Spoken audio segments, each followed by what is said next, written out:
As you can see, we had an ethics bill. I think it's a strong bill. I think it's something no one expected, let alone you all. And that was my plan from the beginning. And I think that we made a statement today, and I'm happy with the results. Steve, Bryan, where's... But what we did is we came up with a bill that we could attach proposals to that, if you look at the proposals, most of them were actually on democratically sponsored bills. And so we brought it forward. We eliminated bribery. We capped what you could receive in lobbyist gifts. We made it to where if you made an appointment, whether it be from the speaker or the pro tem or the governor, that the amount of money that individual has given you in the previous 4 years is disclosed, which I think is reasonable. And so I think when you look at the bill as a whole, it's probably the most aggressive ethics bill that you'll see in the country this year. We're proud of that bill. It's moved on to the Senate. We understand there's another process to it. Hopefully the Senate will take it up and pass it. But if they choose not to, we're prepared to go to conference and find common ground. So at the end of the year, we can pass an ethics bill that the citizens of the state can be proud of. I think what you saw today, everywhere we turned, Democrats tried to kill ethics reform in the state of Missouri, and we weren't going to let it happen. And that's why today we worked very hard. We came up with a plan, and this is the most aggressive bill this is more aggressive than any bill that was ever filed in the House this year, and this is the most comprehensive ethics reform bill that you've seen probably in the country, and we're proud of it. And you're going to continue to see us continue to work toward that goal. We said we were going to do this at the beginning of the session. We did what we said we were going to do, and we're very proud of it. So despite the pitfalls, we were able to get this thing passed. The majority had no choice today but to govern as the majority. And as you've heard from the other members of leadership, this was a position that we promised we would accomplish at the beginning of session, and we succeeded in keeping that promise today. Pardon me? You don't think it violates Hammerschmidt? I do not think it violates Hammerschmidt. And the concern is, even though there's a risk of even a provision violating Hammerschmidt, the rest of the bill, as you well know, is severable from the bill, and the rest of it can survive. So any of the provisions of the bill that you say may violate Hammerschmidt, I think survive. Listen, we took a very close look at this bill to ensure its constitutionality. We said we're going to pass a bill, despite the fact that we saw political trickery and gamesmanship throughout the whole process by the Democrats. We passed a strong bill, a strong constitutional bill. In the language, why did you not specifically mention the General Assembly on the campaign contribution cap? We did.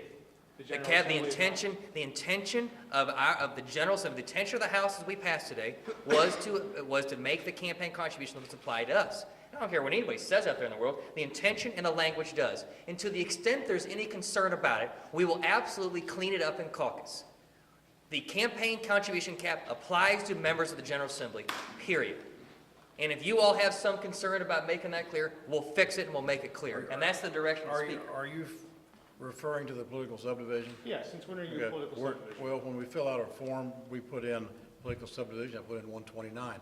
That's good enough for me. Listen, the reason we did this is to do a bill. There's no title funny business, no funny business with the General Assembly. If you all want to shoot holes in it, knock yourself out. Our intent was, as Pro Tem said, to have a strong bill, and we stand by it. We expect to go to conference. I'm sure there's some things that the Senate won't like. If there is some drafting problems with this, the problem, the intent of the majority was to make as strong a bill as they possibly could under my direction, and I take full responsibility for the drafting, the idea process, and the tactics behind this, and I'm proud of it. What was the idea process behind taking so many relatively unrelated topics, fee offices, Secretary of State's office, drafting of ballot language, Lieutenant Governor being able to sue on behalf of the state, new commissions, all sorts of things? What was the thinking process behind putting all of those things in the ethics bill that you could have passed using the same procedures you used today? We did pass most of them, and they were either not through the other side of the building or not signed.